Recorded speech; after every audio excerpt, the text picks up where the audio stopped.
दोस्तों, पार्ट 7 में खूनी बाबा ने अपनी तलवार बाबा के पेट में घोंप दी थी। खून की धारें बह रही थीं और वो वहां से जाने ही वाला था कि एक पल के लिए रुक गया। मैं इसे ऐसे ही नहीं छोड़ सकता, ये पक्का अभी भी जिंदा होगा। उसने खुद से कहा, मुझे और भी गहराई तक वार करना होगा। लेकिन क्या? हाँ, समझ गया, अब आएगा मजा।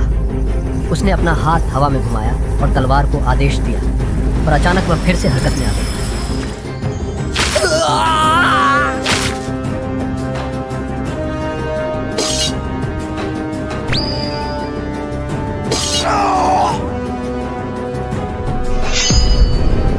ये क्या? उस तलवार ने तो बाबा का दिल, उनके जिस्म को फाड़कर बाहर निकाल दिया। लेकिन हैरानी की बात यह थी कि तलवार दिल के आर पार होने के बावजूद भी वो दिल धड़क रहा था। अब भले ही कोई बाबा की मदद करने आ भी जाए, लेकिन उसे बचाया नहीं जा सकता। इस बार खूनी बाबा कोई भी चांस लेना नहीं चाहता था। तलवार जाकर जमीन में आधी ढस गई, मानो अब उसका काम पूरा हो चुका। मगर ये बात खूनी बाबा नहीं जानता था कि दिल अब भी धड़क रहा है। जब उसने तलवार पर जादू किया, उसी समय उसने राक्षसों को भी बुलावा भेज दिया। आ जाओ, एक लजीज दावत तुम्हारा इंतजार कर रही है। वो पीछे मुड़कर बोला, मैंने तो अभी अपनी पूरी ताकत दिखाई भी नहीं थी और तेरा ये हाल हो गया।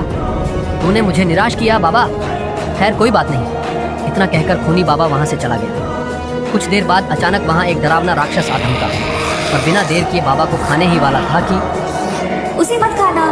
ये आवाज़ सुनते ही राक्षस कांप उठा और वहाँ से भाग खड़ा हुआ। तुम जिंदा हो? मगर कैसे?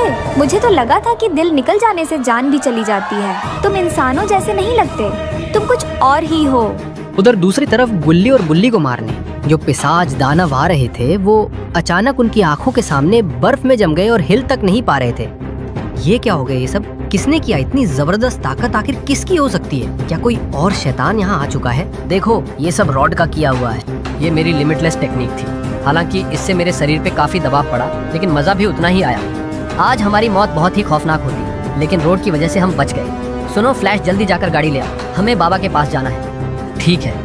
इसके बाद गुल्ली, बुल्ली और शोन रोड के पास चल दिए। फ्लैश धीरे से बड़बड़ाता हुए बोला, भेजना तो शोन को चाहिए था, लेकिन भेज दिया मुझे ही। उस शोन को बस गाड़ी में घुमवा दो, काम नहीं करेगा कुछ। अबे यार, कहीं इन सब के चक्कर में मेरा दूसरा पैर भी ना टूट जाए।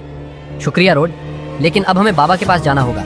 तुम शायद थक भी गए होंगे। उतनी ही देर में फ्लैश जीप लेकर आ गया। सभी उसमें बैठ गए और बाबा के घर की ओर रवाना हो गए। जैसे ही वे वहां पहुंचे, रोड की नजर अपनी वैन पर पड़ी। वो पूरी तरह जल चुकी थी, राख और मलबा ही बचा था। सभी घबराकर चारों ओर देखने लगे, लेकिन बाबा वहां थे ही नहीं। उन्होंने हर जगह खोजा, आवाज लगाई, झाड़ियों तक में देखा, लेकिन कहीं भी बाबा का कोई सुराग नहीं मिला। आखिर बाबा कहाँ चले गए? तुम्हारे बाबा हार गए हैं खूनी बाबा से लड़ाई में, और अगर जल्द उन्हें मदद नहीं मिली तो वो इस दुनिया को अलविदा कह देंगे।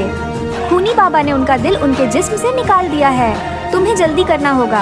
हमें बताओ बाबा कहाँ हैं और हम कैसे पहुँचे वहाँ? 1 मिनट में अपना पोर्टल खोल देती हूँ।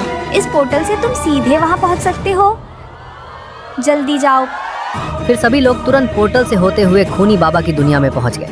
वहां पहुंचते ही सबका दिल दहल गया। ऐसा लगा जैसे सांसें थम जाए। बाबा की हालत देखकर सबका कलेजा कांप उठा।